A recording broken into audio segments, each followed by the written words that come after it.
So friends, നമ്മുടെ SCRT ക്ലാസ്സസിന്റെ ഭാഗമായിട്ട് നമ്മൾ ഇന്ന് ക്ലാസ് സ്റ്റാർട്ട് ചെയ്യണം. നമുക്കറിയാം 5 തൊട്ട് 10 വരെ ഉള്ള ബേസിക് സയൻസ്, സോഷ്യൽ സയൻസ് ആണ് മെയിൻലി ഞാൻ ഡീൽ ചെയ്യുന്നത്. അതിൽ പാർട്ട് 1ഉം പാർട്ട് 2 ടെക്സ്റ്റിലും കുറേയധികം കാര്യങ്ങളുണ്ട്. ആക്ച്വലി നമുക്ക് കൂടുതൽ ഇമ്പോർട്ടൻസ് വരുന്നതും, അതായത് ധാരാളം ചോദ്യങ്ങൾ ചോദിക്കുന്നതും കുറേയധികം കണ്ടൻസ് പഠിക്കാനുള്ളതും 7 തൊട്ട് 10 വരെയുള്ളതാണെന്ന് നമുക്ക് വേണമെങ്കിൽ പറയാം. പക്ഷെ അതിൽ 8, 9, 10ലേക്ക് വരുമ്പോൾ ഫിസിക്സ്, കെമിസ്ട്രി, ബയോളജി എന്ന് പറഞ്ഞാൽ സെപ്പറേറ്റ് ആയിട്ട് തന്നെ കിടക്കുന്നുണ്ട് ഓരോന്ന്. Okay, basic science, social science എന്ന് പറയുന്നത് 5, 6, 7 ക്ലാസ്സുകളിൽ മാത്രമേ വരുള്ളൂ. ബാക്കിയുള്ളതിലൊക്കെ സ്പ്ലിറ്റ് ചെയ്ത് ആണ് കിടക്കുന്നത്. അപ്പോൾ നമ്മൾ ഇന്ന് 5ാം ക്ലാസ്സിലെ പാർട്ട് 1 ടെക്സ്റ്റിൽ എന്തൊക്കെ കാര്യങ്ങളാണ് നോക്കേണ്ടത് എന്നുള്ളതാണ് പറയാൻ പോകുന്നത്.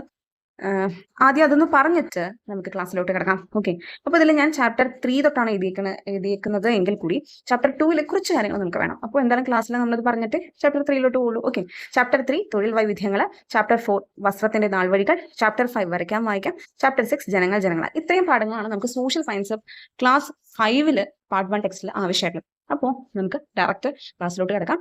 അപ്പോൾ പറഞ്ഞ പോലെ ആദ്യം ചാപ്റ്റർ 2 നമുക്ക് വേണ്ട പോയിന്റ്സ് ഒന്ന് നോക്കാം. അപ്പോൾ നോക്കി, ചാപ്റ്റർ 2 എന്ന് പറയുന്നത് ഭക്ഷണവും മനുഷ്യരും എന്ന് പറയുന്ന ഒരു ചാപ്റ്ററാണ്. ഇതിൽ നമ്മൾ തുടക്കത്തിൽ നോക്കുമ്പോൾ സാധാരണ നമുക്കറിയാവുന്ന കുറേയധികം കാര്യങ്ങൾ, ഭക്ഷണ സമ്പാദനം, അങ്ങനത്തെ കാര്യങ്ങളൊക്കെ ബേസിക് ആയിട്ടുള്ള തീയും ഭക്ഷണവും എന്ന് എങ്ങനെയാണ് മനുഷ്യൻ ആ ഒരു രീതിയിലോട്ടൊക്കെ എത്തിയതെന്നുള്ള ബേസിക് ആയിട്ടുള്ള കുറേ കാര്യങ്ങളൊക്കെയാണ് പറഞ്ഞിട്ടുള്ളത്. പക്ഷേ നമ്മൾ PSCക്ക് പഠിക്കുന്ന ആൾക്കാരായതുകൊണ്ട് നമുക്ക് ഇത്രയുമുള്ള കാര്യങ്ങളൊന്നും അത്ര ആവശ്യമില്ല ഈ ഒരു പാഠഭാഗത്ത്. ഓക്കെ, ജസ്റ്റ് നിങ്ങൾക്ക് ഈ ഒരു പാഠഭാഗം വായിച്ചു പോകാം. അതായത് ഇപ്പൊ ക്ലാസ് എടുത്തതിന് ശേഷം, നിങ്ങൾ ക്ലാസ് കണ്ടതിന് ശേഷം നിങ്ങൾ ഒന്നും കൂടി എന്ത് ചെയ്യണം, ഈ പാഠഭാഗം ഒന്ന് വായിച്ചു നോക്കണം. എന്നാലേ നമ്മൾ പറഞ്ഞ കാര്യങ്ങളൊന്നും മനസ്സിൽ നിൽക്കുള്ളൂ. അപ്പൊ ജസ്റ്റ് ഈ തുടക്കത്തിലുള്ള കാര്യങ്ങൾ ജസ്റ്റ് വായിച്ചു പോകാന്നുള്ളൂ. പക്ഷെ നമ്മുടെ പരീക്ഷ ആസ്പെക്റ്റിൽ നിന്ന് നോക്കുമ്പോൾ ആദിമ മനുഷ്യന്റെ കുറച്ച് കാര്യങ്ങളൊക്കെയാണ് പറഞ്ഞിട്ടുള്ളത്. ഓക്കെ, പിന്നെ പ്രാചീന ഇന്ത്യയിൽ നിലനിന്നിരുന്ന നദീതട സംസ്കാരമായിരുന്നു സിന്ധു നദീതട സംസ്കാരം അഥവാ ഹാരപ്പൻ സംസ്കാരം എന്നുള്ള കാര്യങ്ങളൊക്കെ പറയുന്നുണ്ട്. അതൊക്കെ ഞാൻ പറഞ്ഞല്ലോ, നമുക്ക് യൂഷ്വൽ ആയിട്ട് അറിയാവുന്ന കാര്യങ്ങളാണ്. ഇതിൽ നിന്നൊന്നും അങ്ങനെ ചോദിച്ചിട്ടില്ല. മാത്രമല്ല നമ്മുടെ പോർഷൻസിൽ നമുക്ക് സിലബസ് ഓറിയന്റഡ് ആയിട്ട് വരുന്നതിലൊന്നും ഇങ്ങനത്തെ കാര്യങ്ങളൊന്നും ഇല്ലല്ലോ. അതിപ്പോൾ ഹിസ്റ്ററി വൈസിൽ നോക്കുകയാണെങ്കിൽ നമ്മൾ അങ്ങനെ ഡീറ്റെയിൽ ആയിട്ട് സിലബസിൽ പറയാത്തതുകൊണ്ട് ഇതൊക്കെ ജസ്റ്റ് നമുക്ക് വായിച്ചു വിടാൻ കഴിയുന്ന കാര്യങ്ങളാണ്. നമുക്ക് ആൻഷ്യൻ പീരീഡിലേക്ക് പഠിക്കുമ്പോൾ നമുക്ക് ഇതൊക്കെ കുറച്ച് ആവശ്യമായിട്ട് വരും. KS-ലൊക്കെ അതൊക്കെ വരാറുണ്ട്. ഓക്കെ, അപ്പോൾ ഇവിടെ വാട്ടർ സിസ്റ്റത്തെ കുറിച്ചൊക്കെ പറയുന്നുണ്ട്. ഞാൻ പറഞ്ഞല്ലോ, ഇതൊക്കെ നമുക്ക് അറിയാവുന്ന കാര്യങ്ങളാണ്. നമുക്ക് വേണ്ട കാര്യങ്ങൾ തൊട്ട് പോകാം.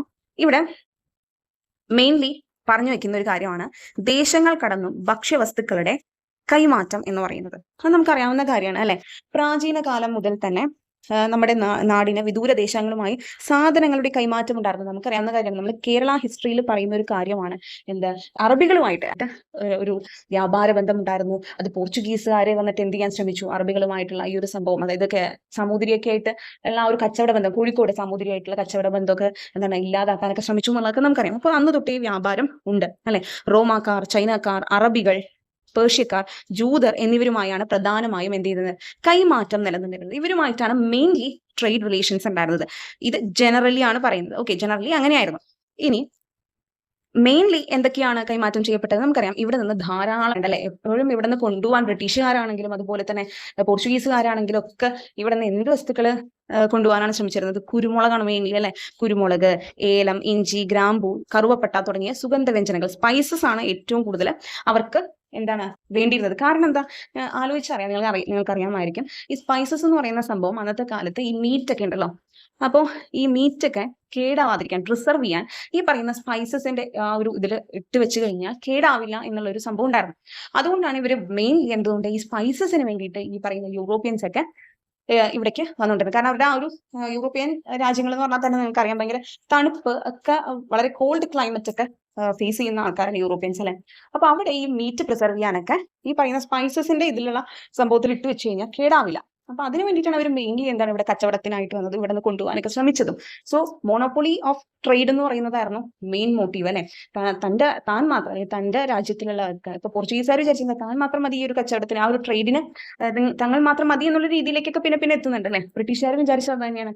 ആ ഇംഗ്ലീഷ് ഈസ്റ്റ് ഇന്ത്യ കമ്പനി എന്ന് പറയുന്നത് തുടക്കത്തിൽ എന്തായിട്ടാണ് പറയുന്നത്, ഈ പറയുന്ന കച്ചവടം, ആ കമ്പനി 1600 ഈ പറയുന്ന കമ്പനി എസ്റ്റാബ്ലിഷ് ചെയ്യപ്പെടുമ്പോൾ മെയിൻ ആയിട്ട് ഈ പറയുന്ന ഈ ഈസ്റ്റിലോട്ട്, അതായത് ഇന്ത്യയിലോട്ടൊക്കെ ഉള്ള കച്ചവടത്തിന് അവിടെ നിന്ന് തന്റെ ബ്രിട്ടീഷ് ആ ഒരു രാജ്യത്ത് നിന്ന് ഇംഗ്ലീഷ് ഈസ്റ്റ് ഇന്ത്യ കമ്പനി മാത്രമേ വരികയുള്ളൂ ആ ഒരു ട്രേഡിന് എന്നുള്ള രീതിയിലായിരുന്നു അത്. പിന്നെ ചാർട്ടർ ആക്ടിലൊക്കെ കൂടിയാണ് എന്ത് ചെയ്യുന്നത്, മാറ്റുന്നത് അല്ലെ. ഇതൊക്കെ നമുക്ക് അറിയാവുന്ന കാര്യങ്ങളാണ്. ഇനി ഇന്ത്യയിലെത്തിയ പോർച്ചുഗീസ് സഞ്ചാരിയായ വാസ്കോ ഡ ഗാമ തിരികെ യൂറോപ്പിലേക്ക് പോയപ്പോൾ യാത്രാ ചെലവിന്റെ 60 ഇരട്ടി വിലയുടെ ചരക്കുകൾ കൊണ്ടാണ് പോയിരുന്നത്. അത് നമുക്കറിയാവുന്ന കാര്യമാണ്. ഇത് മെയിൻലി ഈ ഒരു പാഠഭാഗത്തില് ഹിസ്റ്ററി ഓറിയന്റഡ് ആയിട്ടല്ല വരുന്നത്. കാരണം പോർച്ചുഗീസ് എന്ന് പറയുന്ന സെപ്പറേറ്റ് പോർച്ചുഗീസുകാർ വരുന്ന കാര്യങ്ങളൊക്കെ വേറൊരു പാഠഭാഗത്ത് പറയുന്നുണ്ട്. ഐ തിങ്ക് 8ാം ക്ലാസ്സിലെ പാഠഭാഗത്താന്ന് തോന്നുന്നു.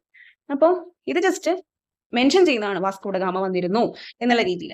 അപ്പോൾ ഈ പറയുന്ന വാസ്കോ ഡ ഗാമ തിരികെ പോകുമ്പോൾ ലിസ്ബണിൽ നിന്ന് വന്നു തിരിച്ചു പോകുമ്പോൾ 60 ഇരട്ടിയോളം വസ്തുക്കളാണ് താൻ വന്നതിനേക്കാൾ ഇരട്ടി എന്താണ് യാത്രാ ചെലവിനേക്കാൾ 60 ഇരട്ടി സംഭവങ്ങൾ കൊണ്ടാണ് തിരികെ പോകുന്നത്.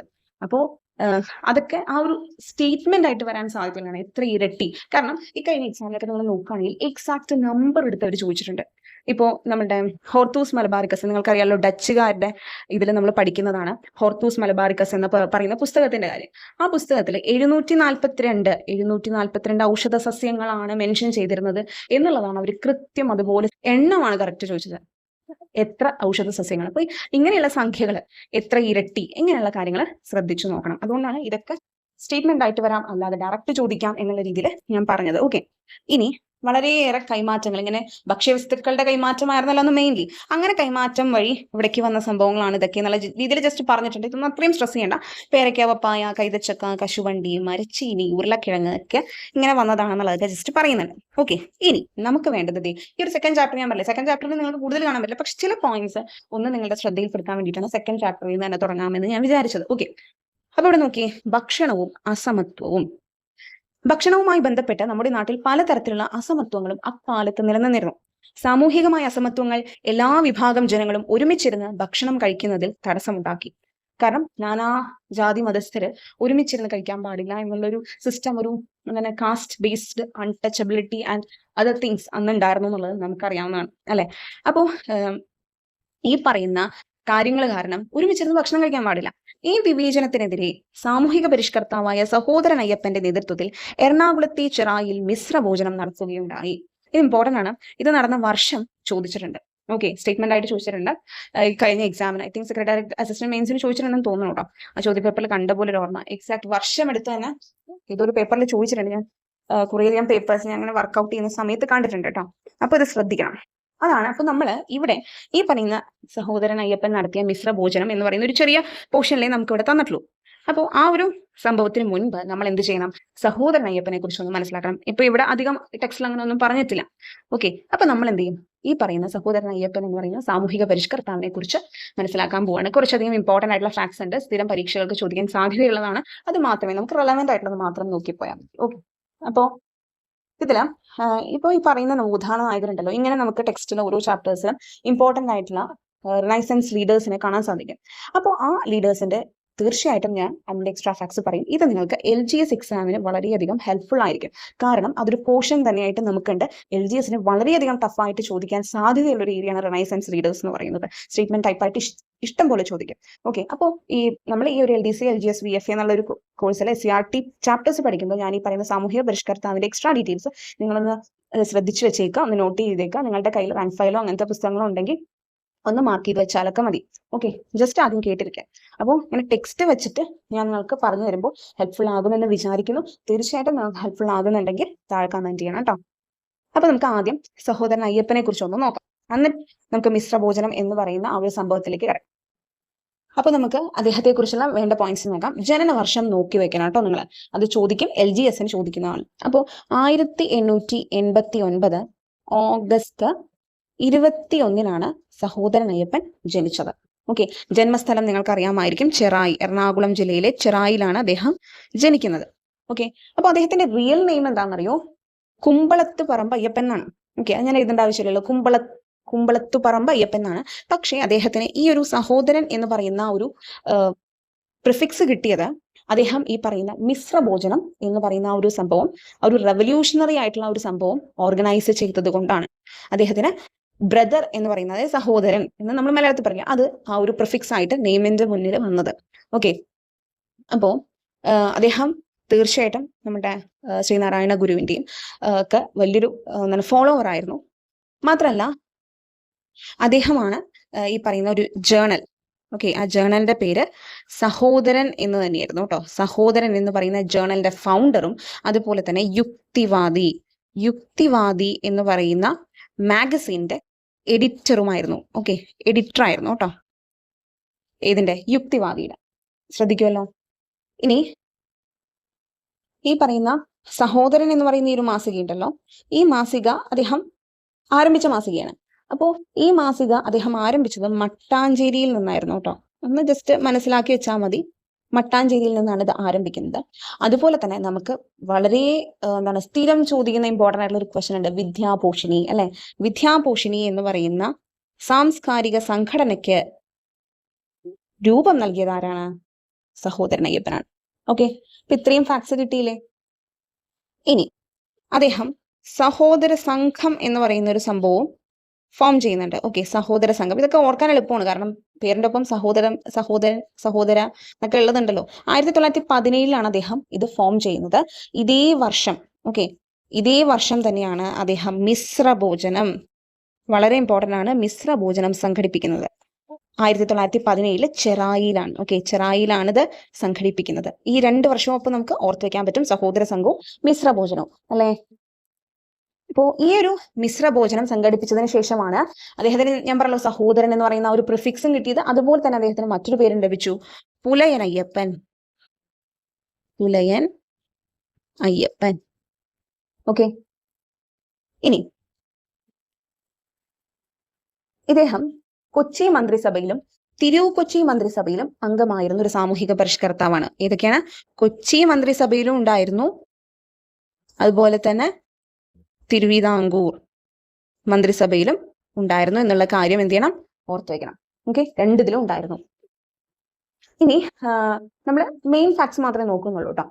ഇദ്ദേഹത്തിന്റെ ഇദ്ദേഹം അന്തരിച്ച തീയതി പറയുകയാണെങ്കിൽ 1968 മാർച്ച് 6 അദ്ദേഹം അന്തരിക്കുന്നത്. അപ്പോൾ ഈ ജനനം മരണം എന്ന് പറയുന്ന വർഷങ്ങളൊന്ന് മെയിൻലി നോട്ട് ചെയ്താൽ മതി. 1889 1968. കാരണം എന്താണെന്ന് അറിയോ? നമുക്ക് ഈ സാമൂഹിക പരിഷ്കർത്താക്കളുടെ കാലഗണന ക്രമം അനുസരിച്ച് ഓർഡർ ചെയ്യാൻ പറഞ്ഞിട്ട് ഇങ്ങനെ പറയും.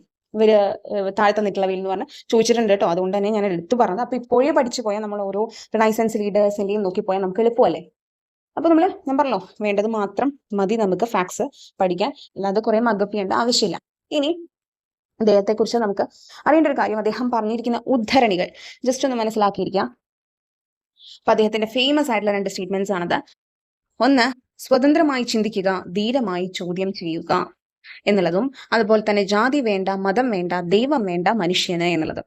ഇത് പറയുമ്പോൾ ഇതൊക്കെ വേണ്ടാന്നാണ് അദ്ദേഹം പറയുന്നതെങ്കിൽ ജാതി ഒന്ന്, മതമൊന്ന്, കുലമൊന്ന്, ദൈവമൊന്ന്, ലോകമൊന്ന്, ഇത്രയും കാര്യങ്ങൾ പറഞ്ഞിരിക്കുന്നത്, അതായത് ഇതൊരൊറ്റ സ്റ്റേറ്റ്മെന്റ് ആയിട്ട് പറഞ്ഞിരിക്കുന്ന ആരാണ്? വൈകുണ്ഠസ്വാമികളാണ്. ഓക്കെ, ജാതി ഒന്ന്, മതമൊന്ന്, കുലമൊന്ന്, ദൈവമൊന്ന്, ലോകമൊന്ന്. ഇനി ഒരു ജാതി, ഒരു മതം, ഒരു ദൈവം, മനുഷ്യന് എന്ന സന്ദേശം നമുക്ക് എല്ലാവർക്കും അറിയാം, ശ്രീനാരായണ ഗുരു പറഞ്ഞതാണ് അല്ലെ. ഇനി ഇദ്ദേഹത്തിന്റെ പ്രധാന കൃതികളും കൂടെ നോക്കിയിട്ട് നമുക്ക് ടെക്സ്റ്റിലെ ഫാക്ടിലോട്ട്, ഇത്രയും കൃതികൾ അദ്ദേഹത്തിൻ്റെതാണ്. ഒന്ന്, ഈഴവോദ്ബോധനം, വിശ്വവിജ്ഞാനകോശം, പരിവർത്തനം കിളിപ്പാട്ട്, കാശി മഹാത്മ്യം. ഇത്രയൊന്നും നോക്കിയാൽ മതി കേട്ടോ. മെയിൻലി കുറേയധികം ഉണ്ട്, ഇനി ഞാൻ എന്നാലും വേണ്ടത് മാത്രമാണ് പറഞ്ഞത്. അപ്പൊ നമുക്കിനി ടെക്സ്റ്റിൽ പറഞ്ഞിട്ടുള്ള കാര്യത്തിലോട്ട് കിടക്കാം. അപ്പൊ ഇവിടെ നമുക്ക് മിശ്രഭോജനത്തിന്റെ കറക്റ്റ് വർഷവും തീയതിയും പറഞ്ഞിട്ടുള്ളത് കൊണ്ട് നമ്മൾ ശ്രദ്ധിക്കണം. 1917 മെയ് 29 വിവിധ ജാതിക്കാരെ ഒന്നിച്ചിരുത്തി സഹോദരൻ അയ്യപ്പന്റെ നേതൃത്വത്തിൽ എറണാകുളം ജില്ലയിലെ ചിറായിൽ മിശ്രഭോജനം സംഘടിപ്പിച്ചത്. എല്ലാ വിഭാഗം ജനങ്ങൾക്കും ഒന്നിച്ചിരുന്ന് ഭക്ഷണം കഴിക്കുന്നതിനുള്ള അവകാശം നിഷേധിക്കപ്പെട്ടതിനെതിരെയാണ് ഈ സമരം നടത്തിയത്. മിശ്രഭോജനത്തിന് നേതൃത്വം കൊടുത്തതിനാൽ ശക്തമായ എതിർപ്പ് സഹോദരൻ അയ്യപ്പന് നേരിടേണ്ടതായി വന്നു. കേരളത്തിൽ നിലനിന്നിരുന്ന സാമൂഹികമായ അസമത്വത്തെയാണ് ഇത് വെളിവാക്കുന്നത്. ജാതി വ്യവസ്ഥയാണ് ഈ അസമത്വത്തിന് കാരണമായത്. അപ്പൊ നമ്മളിവിടെ നോട്ട് ചെയ്യേണ്ടത് ഈ ഡേറ്റും കൂടിയാണ്. 1917 നമ്മൾ 2 കാര്യങ്ങൾ പറഞ്ഞു. സഹോദര സംഘം അദ്ദേഹം രൂപീകരിച്ചത്, ഒപ്പം 1917 തന്നെയാണ് മിശ്രഭോജനം സംഘടിപ്പിക്കുന്നത്. മെയ് 29 നോട്ട് ചെയ്യാം. നെക്സ്റ്റ് ഇവിടെ പ്രധാനമായും പറഞ്ഞു വെക്കുന്നത് ബംഗാളിലെ ഭക്ഷ്യക്ഷാമമാണ്. നോക്കാം. ബ്രിട്ടീഷ് ഭരണകാലത്തെ അമിതമായ സാമ്പത്തിക ചൂഷണം ഇന്ത്യയിൽ ഭക്ഷ്യക്ഷാമത്തിന് കാരണമാവുകയും തൽഫലമായി നിരവധി പേർ മരണപ്പെടുകയും ചെയ്തു. നമുക്കറിയാവുന്ന കാര്യമാണല്ലേ. ഫെമൈൻ എന്ന് പറയുന്നത് ആ ഒരു സമയത്ത് വളരെയധികം ദുരവസ്ഥയ്ക്ക് കാരണമായി, ഇന്ത്യയുടെ ഒരു ദുരവസ്ഥയ്ക്ക് കാരണമായ ഒരു കാര്യം തന്നെയാണ് ബംഗാളിലെ ഭക്ഷ്യക്ഷാമം. ഓക്കെ, അതിന് നമ്മൾ പിന്നീട് അങ്ങോട്ട് ഉള്ള പാഠങ്ങളിൽ പഠിക്കുന്നുണ്ട് കുറേയധികം കാര്യങ്ങളൊക്കെ. ഇതിനൊരു ഉദാഹരണമാണ് 1943 ബംഗാളിൽ ഉണ്ടായ ഭക്ഷ്യക്ഷാമം. 1943 അപ്പോൾ ഈ ഒരു ഭക്ഷ്യക്ഷാമം ഉണ്ടായത് എന്നുള്ളത് മനസ്സിലാക്കാം. ബംഗാളിലെ ജനങ്ങളുടെ പ്രധാന ഉപജീവന മാർഗം കൃഷിയായിരുന്നു. ബംഗാൾ തീരത്തുണ്ടായ ശക്തമായ കൊടുങ്കാറ്റിന്റെ ഫലമായി അവിടുത്തെ നെൽകൃഷി വ്യാപകമായി നശിച്ചു. ഇതിനെ തുടർന്ന് ബംഗാളിൽ ഭക്ഷ്യക്ഷാമം ഉണ്ടായി. ഈ ക്ഷാമകാലത്ത് ഏകദേശം 30 ലക്ഷം പേർ പട്ടിണി മൂലം മരണപ്പെട്ടു. ഓക്കെ, അപ്പൊ ഇതൊക്കെ ജസ്റ്റ് എന്താണ് 1943 ഭക്ഷ്യക്ഷാമം എന്നുള്ളതൊക്കെ ഒന്ന് ജസ്റ്റ് മനസ്സിലാക്കുക. കാരണം ഞാൻ പറഞ്ഞു പിന്നീട് അങ്ങോട്ടുള്ള ചാപ്റ്റേഴ്സിലാണ് കൂടുതലും ബ്രിട്ടീഷുകാരുടെ കാര്യങ്ങളൊക്കെ പറയുന്നത്. അപ്പൊ ഈ ഒരു ചാപ്റ്ററിൽ നമുക്ക് വേണ്ടത് മാത്രം നമ്മളൊന്ന് എടുത്താൽ മതി. ഇനി നമുക്കിത് ഇവിടെ പറഞ്ഞു വെക്കുന്ന കുറച്ച് കാര്യങ്ങളുണ്ട്. എന്താണ്? ദാരിദ്ര്യത്തിനും പട്ടിണിക്കും എതിരെയുള്ള പ്രവർത്തനങ്ങൾ ശക്തിപ്പെടുത്തുകയും എല്ലാവർക്കും ഭക്ഷണം ഉറപ്പാക്കുകയും ചെയ്യുക എന്ന ലക്ഷ്യത്തോടെ ഓരോ വർഷവും ഒക്ടോബർ 16 ലോക ഭക്ഷ്യദിനമായി ആചരിച്ചു വരുന്നു. ECERT പാഠഭാഗത്ത് പറയുന്ന ഓരോ പോയിന്റും നമുക്ക് ചോദ്യമായിട്ട് മുന്നിൽ വരാം. ഓക്കെ, അപ്പൊ ശ്രദ്ധിക്കുക. ഒക്ടോബർ 16 ലോക ഭക്ഷ്യദിനം. ദാരിദ്ര്യ നിർമ്മാർജ്ജനത്തിനായിട്ട് കുറേയധികം പദ്ധതികൾ നടപ്പിലാക്കുന്ന ഒരു സംസ്ഥാനമാണ് കേരളം എന്നറിയോ. അത് നമ്മൾ സെപ്പറേറ്റ് ആയിട്ട് എന്ത് ചെയ്യും, നമ്മൾ ശരിക്കും പറഞ്ഞാൽ അത് ബയോളജിയുടെ പോർഷനിൽ പഠിക്കുന്നതാണ് പദ്ധതികളൊക്കെ അല്ലെ. അപ്പോൾ ഈ പറയുന്ന ഭക്ഷ്യസുരക്ഷ എന്നത് പറയുന്നത് വളരെ ഇമ്പോർട്ടന്റ് ആയിട്ടുള്ള കാര്യമാണ്. ഈ ദാരിദ്ര്യ നിർമ്മാർജ്ജനത്തിനായിട്ട് കേരള സർക്കാർ രൂപം കൊടുത്തിട്ടുള്ള പദ്ധതിയായ കുടുംബശ്രീ മിഷൻ നമുക്കറിയാലോ. ശരിക്കും പറഞ്ഞാൽ സ്റ്റേറ്റ് പോവർട്ടി ഇറാഡിക്കേഷൻ പ്രോഗ്രാം, അതിന്റെ ഭാഗമായിട്ടാണ് ശരിക്കും പറഞ്ഞാൽ കുടുംബശ്രീ വരുന്നത്. ഓക്കെ, നിങ്ങളെ കുടുംബശ്രീനെ കുറിച്ച് പഠിക്കുമ്പോൾ നമുക്കറിയാവുന്ന കാര്യമാണ്. അതാണ് ശരിക്കും പറഞ്ഞാൽ സ്റ്റേറ്റ് പോവർട്ടി ഇറാഡിക്കേഷന് വേണ്ടിയിട്ടാണ് വരുന്നത് കുടുംബശ്രീ എന്ന് പറയുന്ന സംഭവം. അതിന് നമുക്കറിയാലോ അയൽക്കൂട്ടം, അതുപോലെ തന്നെ ഏരിയ CDS കഴിഞ്ഞിട്ട് കമ്മ്യൂണിറ്റി ഡെവലപ്മെന്റ്, അതിന്റെ ഇത് കഴിഞ്ഞിട്ട് സൊസൈറ്റി കഴിഞ്ഞിട്ട് പിന്നെ ഏരിയ ഡെവലപ്മെന്റ് ADS, ഇങ്ങനെയാണ് അതിന്റെ ഒരു ഹയറാർക്കി. ഓക്കെ, ഏറ്റവും താഴത്തെ തട്ടിലാണ് അയൽക്കൂട്ടം വരുന്നത്. അതൊക്കെ നിങ്ങൾ കുടുംബശ്രീ മിഷനിൽ പഠിക്കുന്നുണ്ടാവുമല്ലോ. ഓക്കെ, ഇനി ദേശീയ ഭക്ഷ്യസുരക്ഷാ നിയമം, നാഷണൽ ഫുഡ് സെക്യൂരിറ്റി ആക്ട് 2013, 2013 ഈ പറയുന്ന ദേശീയ ഭക്ഷ്യസുരക്ഷാ നിയമം വരുന്നത്. ഇന്ത്യയിൽ ദേശീയ ഭക്ഷ്യസുരക്ഷാ നിയമം എന്താണ്, എല്ലാവർക്കും ഭക്ഷ്യസുരക്ഷ ഉറപ്പാക്കുക എന്നതാണ് ഈ ഒരു നിയമം, ഈ ഒരു ആക്ടിന്റെ ലക്ഷ്യം. അപ്പോൾ ശക്തമായ ഒരു പൊതുവിതരണ സംവിധാനം നമ്മുടെ രാജ്യത്ത്, അതുകൊണ്ട് തന്നെ ഒരു പബ്ലിക് ഡിസ്ട്രിബ്യൂഷൻ സിസ്റ്റം, നമ്മുടെ PDS എന്ന് പറയുന്നത് നമുക്കറിയാലോ. റേഷൻ കടകൾ അല്ലെ, റേഷൻ കടകളൊക്കെ ഉള്ളത് എങ്ങനെയാണ്, ഇതിന്റെയൊക്കെ ഒരു ഭക്ഷ്യസുരക്ഷയുടെ ഭാഗമായിട്ട് തന്നെയാണ്. അത് നമ്മള് ഡിഗ്രി ലെവലിന് പഠിക്കുകയാണെങ്കിൽ, ഇപ്പൊ സെക്രട്ടേറിയറ്റ് അസിസ്റ്റന്റിന് പഠിച്ചിട്ടുള്ളവരുണ്ടെങ്കിൽ കേട്ടോ, മെയിൻസിൽ പഠിച്ചിട്ടുണ്ടെങ്കിൽ നമുക്കതിൽ ഫുഡ് സെക്യൂരിറ്റി എന്ന് പറയുന്ന ഒരു സംഭവം തന്നെയുണ്ട് പഠിക്കാൻ.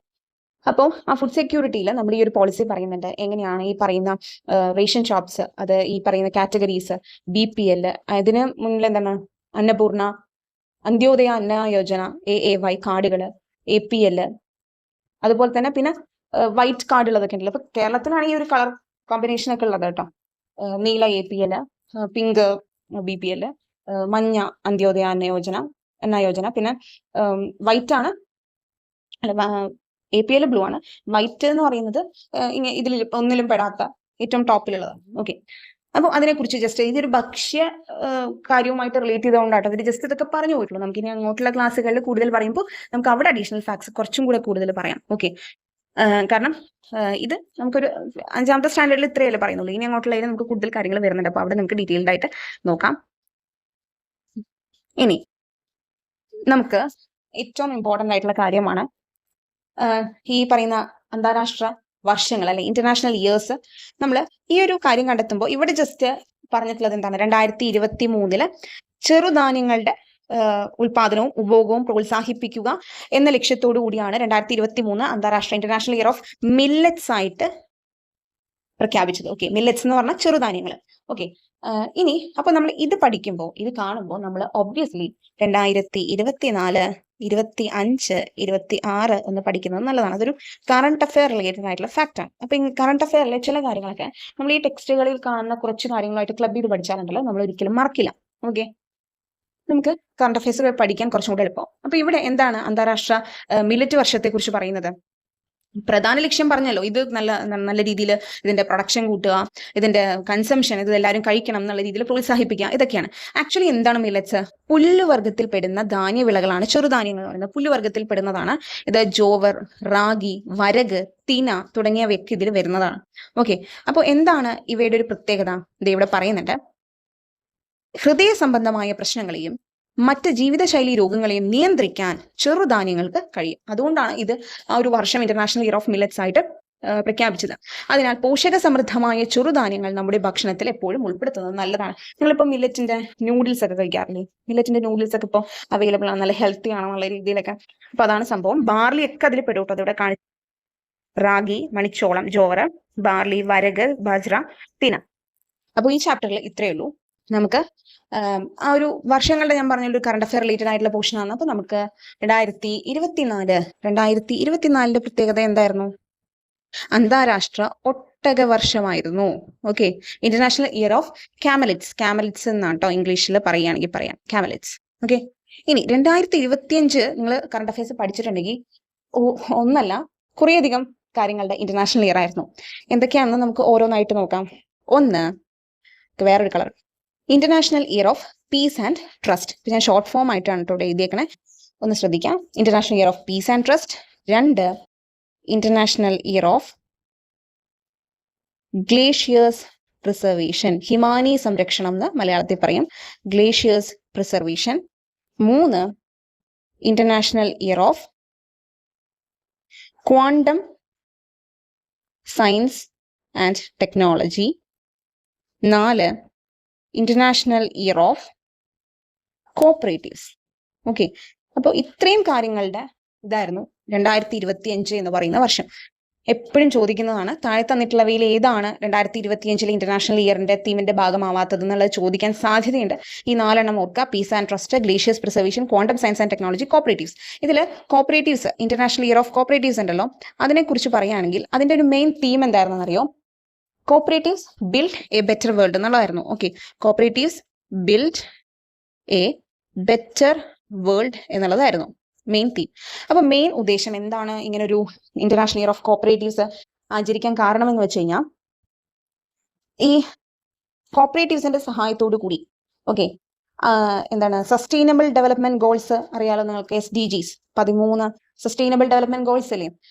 നമ്മൾ പിന്നീട് അങ്ങോട്ടുള്ള ചാപ്റ്റേഴ്സിൽ വളരെ ഇമ്പോർട്ടന്റ് ആയിട്ട് ഇത് പഠിക്കുന്നുണ്ട്. അപ്പോൾ അവിടെ നമുക്ക് SDGനെ കുറിച്ച് ഡീറ്റെയിൽ ആയിട്ട് നോക്കാം.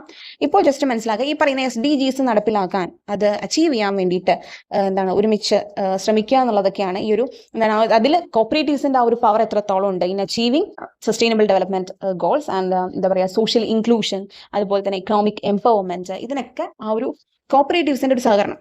ഓക്കെ, പവർ ഓഫ് കോപ്പറേറ്റീവ്സ്, ആ ഒരു ഇതിന്റെ പവർ എന്താണ് എന്നുള്ളതാണ് ഈ ഒരു വർഷം 2025 അങ്ങനെ ആചരിക്കാൻ കാരണം. ഓക്കെ, ഇനി 2026 കൂടെ അറിയണ്ടേ? അതും കൂടെ പഠിച്ചു വെച്ചേക്കാം, കാരണം നമുക്ക് ഇനി എക്സാം അടുത്ത വർഷമല്ലേ വരിക. അപ്പോൾ ചിലപ്പോൾ 2026 എന്താണെന്നേ ചോദിക്കാൻ സാധ്യതയുള്ളൂ. അപ്പോൾ ഇന്റർനാഷണൽ ഇയർ ഓഫ് ഇവിടെയും കുറച്ച് അധികമുണ്ട്. ഒന്ന്, international year of rangelands and pastoralists.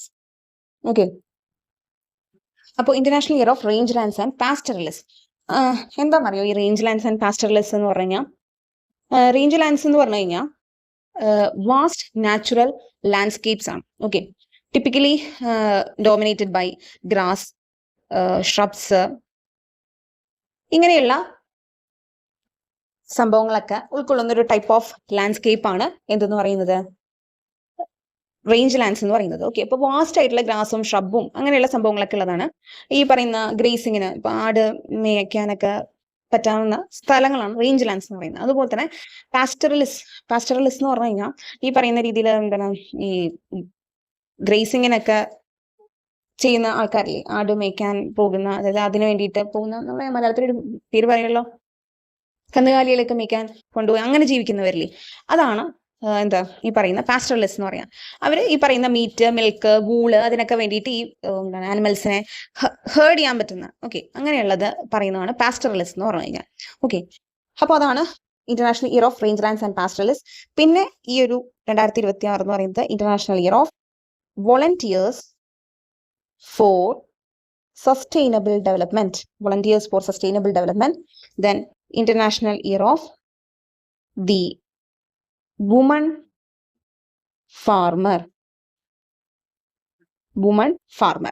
Okay, ഇത്രയും 3 എണ്ണത്തിന്റെ ഇതാണ് 2026 എന്ന് പറയുന്നത്. ഒന്ന്, international year of rangelands and pastoralists. 2, international year of volunteers for sustainable development. 3, international year of the woman farmer. Okay, അപ്പോൾ ഇതൊന്ന് ശ്രദ്ധിച്ചേക്കണം കേട്ടോ. ഇനിയാണ് ഞാൻ SCERT പാഠഭാഗങ്ങൾ 5 തൊട്ട് 10 വരെയുള്ള part 1, part 2, social science, basic science, അതിൽ തന്നെ ഫിസിക്സ്, കെമിസ്ട്രി, ബയോളജിയുടെ എടുക്കുക വിത്ത് അഡീഷണൽ ഫാക്ട്സ്. അപ്പോൾ ഈ ഒരു ഇത് LDC, LGS, VFAക്ക് തീർച്ചയായിട്ടും നിങ്ങൾക്ക് ഹെൽപ്ഫുൾ ആയിരിക്കും. അപ്പോൾ നിങ്ങൾക്ക് ഈ പറയുന്ന SCRT ക്ലാസ്സിലേക്ക് ജോയിൻ ചെയ്യാൻ താല്പര്യമുണ്ടെങ്കിൽ, അതുപോലെ തന്നെ ടെസ്റ്റ് സീരീസും നമ്മൾ നടത്തുന്നുണ്ട്.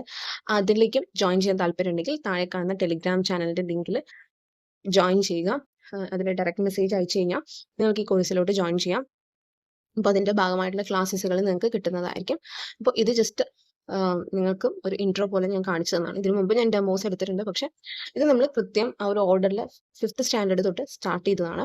ഓക്കെ, അപ്പോൾ ക്ലാസ്സിൽ ജോയിൻ ചെയ്യാൻ താല്പര്യമുള്ളവർക്ക് തീർച്ചയായിട്ടും ജോയിൻ ചെയ്യാം. ഇനി നിങ്ങൾക്ക് ആക്സസിബിൾ ആവണമെന്നുണ്ടെങ്കിൽ ബാക്കിയുള്ള ചാപ്റ്റേഴ്സിൻ്റെ ഒക്കെ വേണമെങ്കിൽ തീർച്ചയായിട്ടും ജോയിൻ ചെയ്യാം കേട്ടോ.